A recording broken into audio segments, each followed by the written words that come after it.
Okay, so good morning everybody. My name is Callegari, I'm from CNIt as Fabrizio, and I will discuss one of the three subsystems of the Scout system. So Pilar has discussed the SenseNet, and I will discuss the CyberSense part. So just a very brief introduction, just to show where the subsystem is located in the general framework of the Scout system, and then I will move to give some details on the architecture of subsystems and the main functionalities of the subsystem. So to refer to the main architecture, we are down there. So it's one of the three blocks providing inputs to the main control unit of the system, and it's mainly responsible for the detection of cyber attacks and cyber threats to the critical infrastructure. So it's not related to physical attacks as the previous subsystem. It's just related to the communication part, to the communication side of the ground station. So which are the main characteristics of the CyberSense subsystem, which are the main functionalities? Well, first of all, it's the main objective, as I said, is to detect cyber attacks and somehow to mitigate them by interacting with the third subsystem, which will be presented later on, which is the recover subsystem. For doing that, it is based on several probes and sensors spread in the communication network of the ground station. Basically, they are both host-based and network-based, meaning that we are observing both the system logs of the computers, of the servers, of the different devices of the network, and also the network traffic. So we are analyzing both the level of information. It employs several techniques for intrusion detection and prevention, meaning that it employs both Meteus-based detection systems, which are based on a database of well-known signature of attacks, and Anomaly-based detection system, which instead analyze the traffic, continuously monitoring the traffic for detecting something anomalous. And as I was saying before, it also provides a response engine, which works in collaboration with the recover subsystems.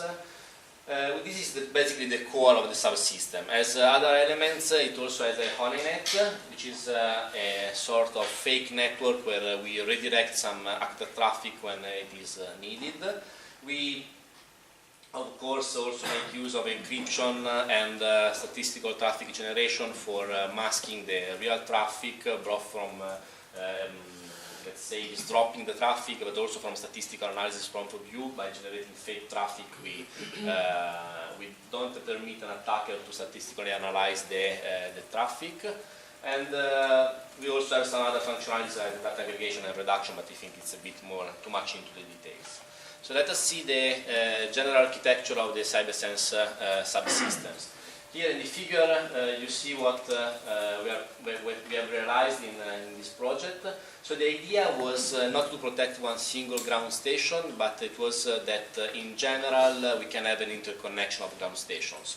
So usually we can think of having, like here, n distinct ground stations which are interconnected by a backbone network. This backbone network is well, usually it's not the internet, it's usually it is a private network, but it can also be the internet in some cases. For us it's the same, it doesn't change the architecture.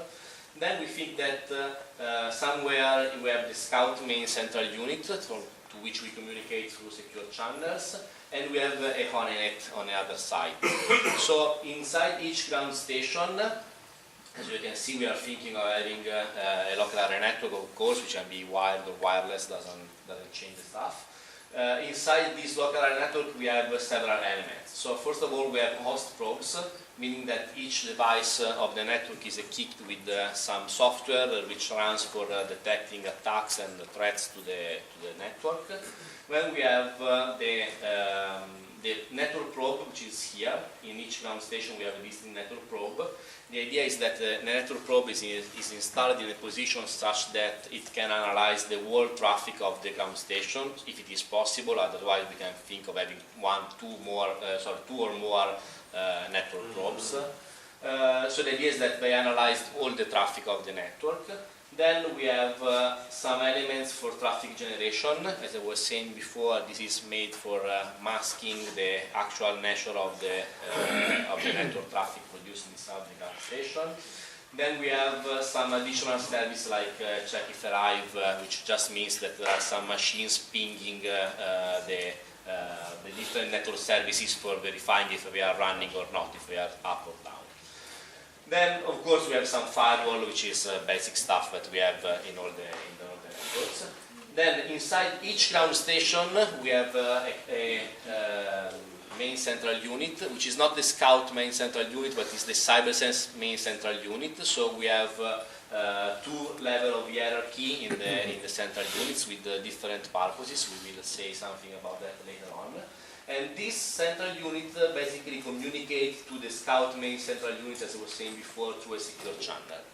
Somewhere we have the Honeynet. The Honeynet can be either outside of the ground station or inside one of the ground stations. It's a design choice, doesn't change much. In this project we have made use of hybrid virtualized and not virtualized Honeynet. It's just a matter of detail. And somewhere there we have the internet. So, as I was saying before, we are supposing that the backbone network is not the public internet, it's a private network, but as a matter of fact, in any case, this private network will be connected to the internet in somehow. So, this is just to understand that we are extending the attack surface to the whole internet.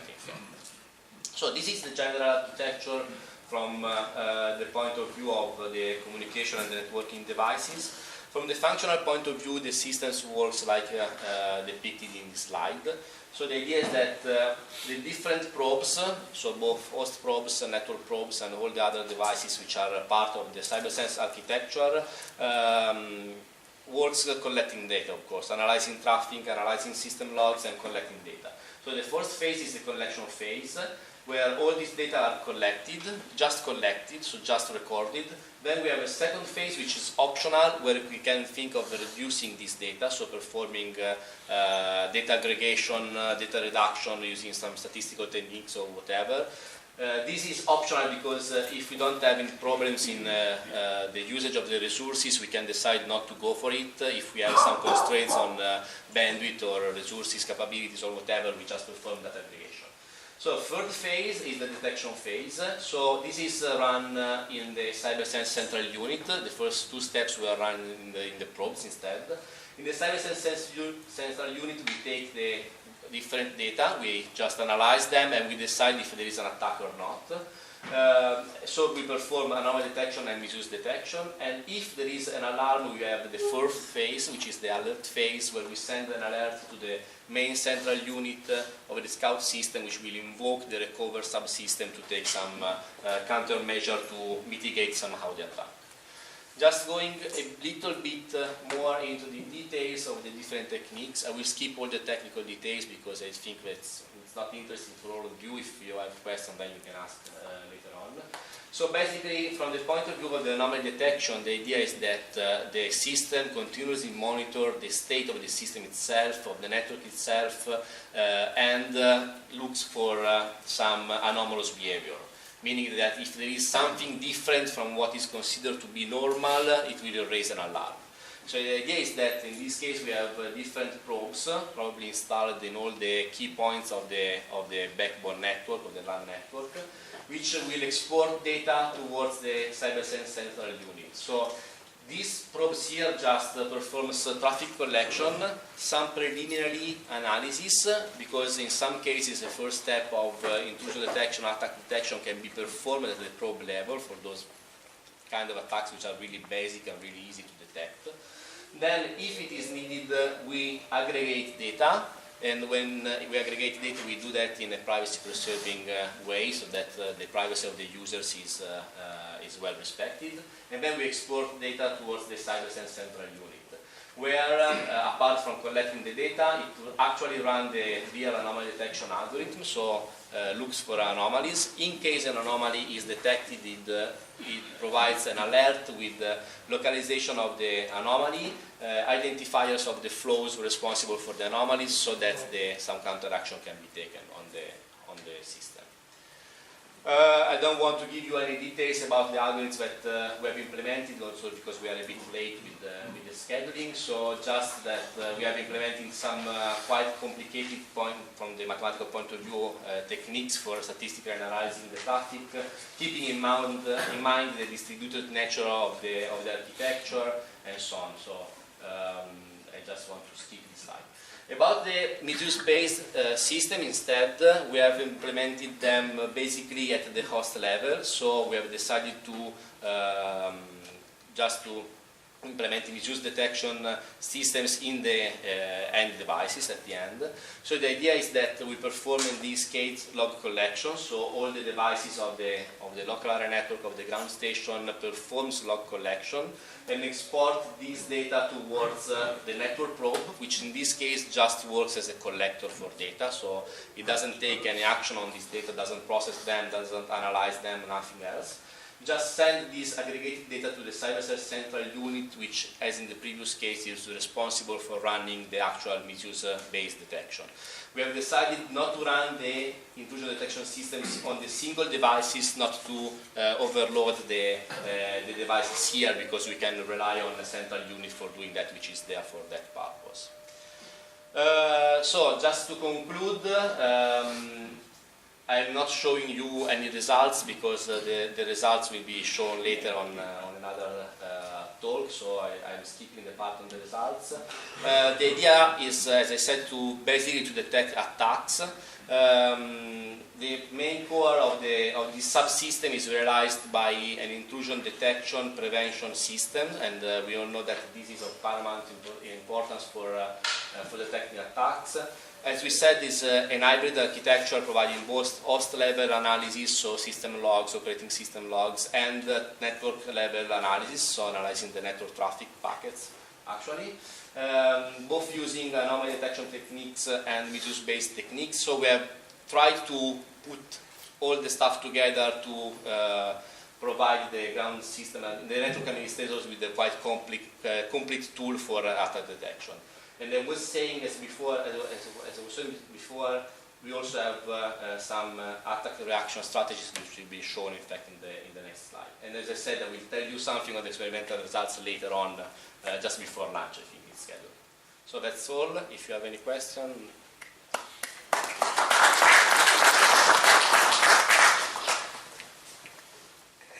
Innanzitutto grazie, perché non è neanche scattato l'avviso dei 15 minuti. No, i 5 me ne hanno dato. Sì, sì, no, Noi siamo un orologio napoletano. Mi ha detto di fare presto. Questo è l'orologio, ci siamo messi d'accordo in maniera tale che ci prendiamo più. Quindi questo era falso, per i prossimi che lo devono sapere, i 5 minuti di qua in realtà sono 6. No, quelli sono veri. Quelli sono quelli veri.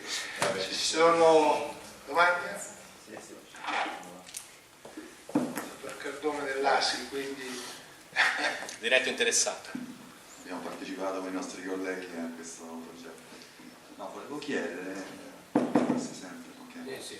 Ho seguito con attenzione la presentazione e mi sembra aver capito che la vostra policy per detettare e poi controbattere eventuali attacchi anche dall'esterno è di fare un controllo della situazione della rete, degli host, farsi un quadro della normalità e poi se c'è qualcosa che si distacca da questo comportamento di normalità siete in grado di reagire. Questa è la policy che ho capito, insomma, è un classico, invece di avere un catalogo di attacchi. Tutte e due, l'abbiamo messo insieme tutte e due. No, la mia domanda era però un'altra, questa capacità di detettare eventuali comportamenti anomali sia sul traffico di rete che sugli host, il sistema che voi avete messo in piedi è in grado anche di apprendere, cioè nel senso di poter ricordarsi di quello che ha fatto, eventuali minacce che riesce a catalogare e quindi considerare anche nel futuro per trattare comportamenti analoghi. Questa è la prima domanda. La seconda, ho visto si parlava anche di internet.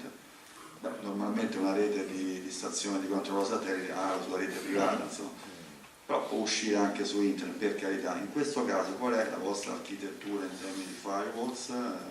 Che tipo ci può dare qualche informazione in più? Grazie. Allora, sulla seconda domanda, per quanto riguarda, non so se risponde in italiano o in inglese. Scusate, ho fatto l'italiano.